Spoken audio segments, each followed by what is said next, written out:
Am I the a-hole for exposing my ex-fiance's mistress 12 years later? 12 years ago, I, 36 female, was engaged and about to get married to Carl, fake name. Everything in my life seemed perfect, until I found out my fiancé was having an affair with a new hire at his job named Camilla, 20s female. Both of them were in serious relationships at a time. I broke off the engagement with Carl as soon as I found out, and informed Camilla's boyfriend about the cheating. It was hard for me, but I moved on after months of therapy and the support of my friends and family. Now, I am married to Henry, 41 male, my amazing husband and the father of our children, 9 female, 7 male, and 4 female. Years ago, I moved to the other side of the country and never thought about my ex-fiancé or the cheating again. My husband works at a law firm. Last year, they hired a new lawyer, Daniel, 34 male, who moved with his family to live in our area. He and my husband became very good friends, as they have similar interests and personalities. Henry asked me to invite Daniel's family to our house to help them adjust to the new city and his new job. When Daniel came to my house for a play date for our kids, his kids are 4 male and 2 female, he introduced us to his wife, Cam, 30s female. Well, Cam was Camilla. I didn't know how to react when I recognized her, and I had the impression that she recognized me too. Our husbands didn't understand why everything seemed so tense, and we both pretended not to know each other, making awkward and failed attempts at small talk. After about an hour, Camilla made up an excuse and her family left. Henry noticed my behavior and asked me what was going on. I told him everything. He already knew about my past with Carl and the affair. Later that day, I received a text from Camilla begging me not to tell Daniel about our past. I read the message but didn't reply. I decided not to say anything and to mind my own business. This was not my problem anymore. After a week of silence, Daniel showed up at our doorstep looking very agitated. He talked to my husband alone, and afterward, Henry asked me to tell Daniel my version of everything. Like my husband, Daniel realized something strange had happened during our meeting and had spent the week trying to get answers from his wife. She refused to tell him what happened, and instead tried to claim that I was her ex-boyfriend's side chick, which was why things had been so tense. Daniel didn't believe her story, and they had a massive fight. Afterward, he realized I was the one who could tell him the truth, and he asked me directly. I told him everything. I even showed him the text message Camilla had sent me. I didn't feel the need to sugarcoat anything, especially since Camilla was out there spreading lies about me. Daniel was in complete shock because cheating is a trigger for him. His father cheated on his mother for years and left the family for his mistress, which made him hate cheaters. Camilla had known this since their first date. Daniel left our house looking defeated, and later that same day, I received a call from Camilla accusing me of being a vengeful bee. She said I was trying to destroy her life. I don't think I was wrong for telling the truth, but this happened last year, and I still receive calls and random messages from people close to Camilla saying I'm an a-hole for exposing her past to her husband.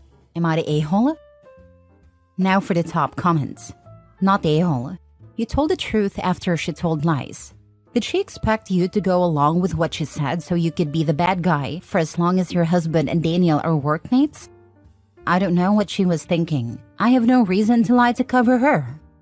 This is a perfect example of F around and find out. She didn't think her poor choices from the past would come back to haunt her. She deserves what comes. Not the a-hole. Not the a-hole. You are the hero of this story. Actions have consequences. You did nothing wrong. It merely stated facts and truth about what happened between Camilla and your ex-fiancé. It would have been wrong for you to lie to Daniel as he deserved to know the truth to make an informed and decision. If it were you, I'm sure you would have wanted the same consideration as I know I definitely would have. Text Camilla, sorry to hear about you and Daniel, but hey, maybe you and Carl can get something going again. Funny thing is that after our engagement broke off, she did try to date Carl and he kicked her to the curb. I heard this from mutual friends. Next story. Am I the a-hole for refusing to forgive my ex-best friend and other friends even after 6 years? I, 28 female, used to be best friends with Anna, 28 female, since high school. She was popular and outgoing, while I was the introverted, nerdy friend. In high school, I had a crush on Ethan, 28 male, but I assumed he'd prefer Anna, so I stayed out of it. They started dating and I supported her reluctantly because of their toxic on and off relationship. Over time, I grew to dislike Ethan because he was rude and mean. They broke up when we were 21 but got back together a year later and eventually got engaged when we were 23. 3 months before the wedding, Ethan drunkenly called me, asking why I rejected him. I dismissed him, told him he was drunk, and ended the call. The very next day, I was kicked out of group chats and ghosted by everyone in our friend circle. When I texted my friends to ask what happened, they gave me the silent treatment. When I reached out to Anna, I found myself blocked. Desperate, I even tried calling Ethan, but my number was blocked too. I had no idea what I'd done wrong and wished someone would tell me. That week was hell. Anna's silence hurt the most because, at a time, she meant everything to me. I barely slept, battling panic attacks at night while trying to keep it together for class during the day. If not for my supportive roommates who helped me through my panic attacks, I don't know how I would have made it through. Anna and I attended the same local university but took different courses. I waited for her outside her class. When she came out with her friends, I pulled her aside and asked what was going on. She accused me of being a fake friend who tried to steal Ethan. I denied her accusation and asked for proof, but she went silent and walked away. They didn't unfriend me on Facebook but kept posting about their hangouts in a bridal shower, along with indirect jabs at me. I eventually deleted my old account and changed my number. I slowly rebuilt my self-esteem and moved on. I recently created a new Facebook account. A few days ago, I was added to a group chat for our upcoming reunion which I hadn't known about. They greeted me, calling me class president, as if they hadn't shunned me 6 years ago. I left the group, but they kept messaging me. Anna kept calling, so I finally picked up out of annoyance. She told me she was sorry for everything and wanted me to come to the class reunion party. She said a party didn't seem complete without a class president there every year. She also told me she divorced Ethan after 2 years of marriage. She said she had tried to reach out to me but couldn't find any of my socials or contact info after we graduated. I asked her why she was telling me all this when she wasn't important to me anymore. She cried. I ended the call and continued ignoring their messages on Messenger. My family says forgiveness is for my own peace and that it doesn't mean forgetting. But I don't feel anything anymore, only indifference. I don't owe them anything to ease their guilt. So am I the a-hole? 3 months before the wedding, Ethan drunkenly called me asking why I rejected him. You know what happened, right? Ethan wanted to date you, but Anna told him you rejected his interest, so he dated her. And him calling you made her feel threatened that her shady actions might be found out, so she then made up more lies that turned other friends against you.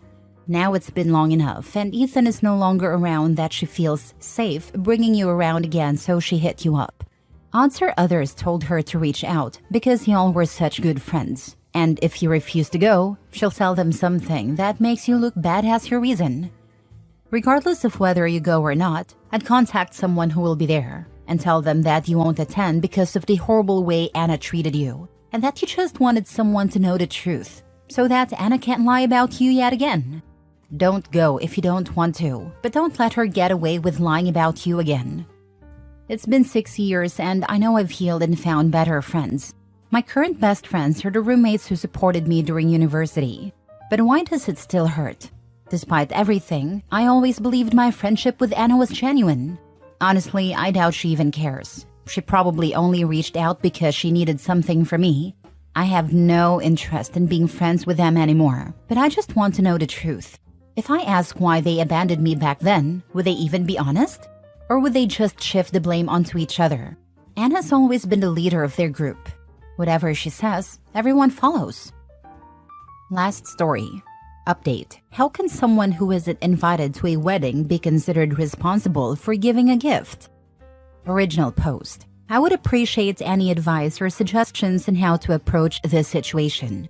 I'll change the names of those involved. I have a group of friends, though not all of them are truly close to me. Most of them are more friends by association, but we all go out together and have a good time. I do consider Maddie and Jessie to be real friends. For Maddie's birthday, I got her a cake. Jessie had a small civil wedding, and Maddie offered to bring wine for the celebration at her place while I offered to bring a cake. There's a girl in a group named Carly, and my relationship with her is neither friendly nor unfriendly. She's always shown some apathy toward me, and I know she doesn't really like me.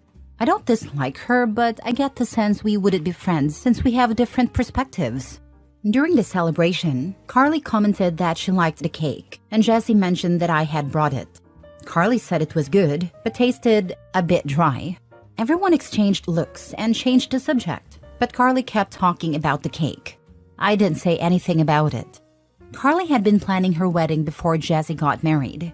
She used to invite Maddie, Jessie, and other girls to discuss prices and ask for opinions, but she never asked for my help or advice. I assumed I wasn't going to be invited. Everyone else got an invitation, and I wasn't surprised when I didn't receive one. Jessie wanted to talk to Carly about it, but I asked her not to, as I didn't want a pity invitation and understood that Carly wouldn't invite me because we're not friends. Jessie told me she wouldn't attend if it would make me feel bad, but I told her not to worry about it. Then, Carly messaged me on WhatsApp to ask about cake designs and filling options. I thought she already had that figured out since her wedding was coming up and she'd been planning it for a while. I sent her the catalog, and she commented on a few options she liked. She asked if I did a setup, to which I replied yes and sent her some sample photos. She only reacted to the photos with a thumbs up, and we didn't talk any further. She didn't ask for a quote or schedule a consultation, so I assumed she wasn't interested in my services. This was over a month ago. Today we went out to eat and everyone was talking about the wedding. Her fiancé asked who I'd be bringing. I'm single, so I told him I wouldn't be attending. He asked why, and to keep the mood light and avoid drama, I mentioned I'd be traveling to visit my parents. He understood, but Carly asked me when I was leaving. I told her I'd be leaving on Wednesday, and she said, "The wedding's on Saturday. How are you going to set up the cake and desserts?" I asked which cake she was referring to, and she replied, "The one you're bringing to my wedding." I told her we didn't have anything scheduled, and she insisted she had our messages. I clarified that I had only given her options and set up photos, and since she didn't follow up, I assumed she wasn't interested. Her fiancé asked if anything could be done about it. I explained that the bakery requires a contract and a deposit. Maddie asked if Carly had paid a deposit or requested a contract. Carly replied, asking why she would need to, since it was my wedding gift to her, and that I should make sure she had her cake for Saturday. I explained that I don't handle the bakery schedule, and that with the wedding so close, they wouldn't accept a new order. Carly seemed upset and looked very uncomfortable. I asked for my bill, paid, and said goodbye, saying I needed to go. I really don't want to lose my friendship with a group, since I'm not from this city and have felt uncomfortable with them. I don't want to create tension, but I also don't know how to handle conflicts. I know it's a bit sad that I can't stand up for myself and would rather avoid confrontation. Maddie told me that after I left, Carly said it wasn't fair for me to back out after agreeing, and some people in the group hinted that maybe I didn't want to go to the wedding because I didn't want to give her the cake. Jessie said I wasn't invited, and Carly replied that she had invited me. Now for the top comments before reading the update. It's not okay for her to expect a gift, especially a big cake, from someone she didn't even invite to her wedding. You were right to tell her you hadn't agreed to make the cake. It makes sense that you wouldn't want to give something so big to someone who doesn't seem to like you very much. And especially for me to give her that gift when we don't even have a relationship. Message all your friends and Carly in a group chat and clearly state that she didn't invite you. And for future interactions, there is nothing wrong to say that you haven't been invited when you haven't been invited. Update. I read a comment suggesting this is how updates are done here, so I hope those who gave me advice and asked for an update can see this. To those who ask why I didn't stand up for myself and let things get so out of hand, as I mentioned before, I don't like confronting people. I get nervous and feel like I can't breathe. When I had presentations in school, I used to throw up before and after each one. Sometimes, I've even kept items I didn't order or didn't want because I was too embarrassed to exchange them. I've been in therapy, and thanks to that, I'm now able to work as a cashier in a bakery. I don't think I could have done that before. I've come a long way, but I still get nervous speaking in public. I have a younger sister who used to go everywhere with me. I'd give her the money and she would pay, because just talking to the cashier would leave me breathless. I know people often feel sorry for those who seem weak, and I don't want to be seen that way or treated condescendingly. Someone sent me a private message asking about our ages. I'm 21, Maddie's 30, Carly's 30, Anna's 31, Carly's fiancé's 31, and Jesse's 30. I hope that helps clarify things. Now here's what happened next. Someone suggested what I could say to Carly and I sent it to her. She replied, saying she thought I wouldn't mind and that I owed her a gift anyway, so she had chosen the cake as her gift. I replied that only guests are responsible for giving gifts. She asked what I meant, and I clarified that she hadn't invited me to the wedding. She left me on red. I messaged her fiancé something like, I don't want to cause drama or any misunderstandings, but I didn't commit to giving her the wedding cake. I sent him screenshots of our conversation, and he called me right away. He apologized and said he thought it was odd when Carly told him I had offered to give her the cake. I mentioned it seemed even stranger to me since I wasn't even invited. He asked if I was serious and I told him yes, but that I wasn't upset and understood if it was a private event. He apologized again and we ended a call. Around noon, Carly messaged me saying I was making a fuss over nothing, as if I couldn't just give her the damn cake. She didn't understand why I was being so sensitive, saying I'd given Maddie a cake and Jessie one as well, and asked me to explain why I couldn't do the same for her. I replied that Maddie's cake was a birthday cake, and although Jessie's was for her wedding, it wasn't a wedding cake. Carly answered that it didn't matter what the cake was for. I told her that if that was the case, she could buy one from the supermarket. She started typing, but I blocked her before the message came through. Carly then sent a message to the group chat sharing only the part where I told her to buy it at the supermarket, saying it was insulting and showed how little I valued her wedding. She claimed she was the victim to make sure no one thought she was the bad one. I responded to the group with a suggestion someone gave me in a comment, slightly adapted. Hey everyone, I want to clear up some confusion and rumors. I won't be attending the wedding because I didn't receive an invitation. I understood and made other plans for that time since the rest of you were invited. I'm not hurt or upset. It is what it is. The confusion about the cake is as baffling to me as it is to you. I only provided information on models and fillings from the place where I work, and that's all. I don't understand why it's expected that I cover a cake for a wedding I'm not invited to. It's true I suggested a supermarket, as she said the purpose of the cake didn't matter. I hope this clears everything up. I wish you all a wonderful time celebrating Carly and her fiancé. Congratulations in advance to the happy couple, and I hope those not involved don't feel caught in the middle. I posted screenshots of her reacting with a thumbs up when I sent the samples, along with all the conversations from that day and today.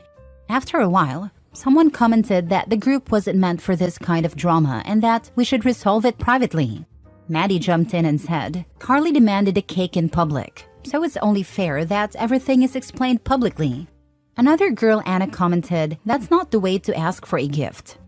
Carly saw everything and sent a voice note saying she didn't know a simple cake would ruin my finances, but that it was fine, and that I shouldn't have shared everything in the chat.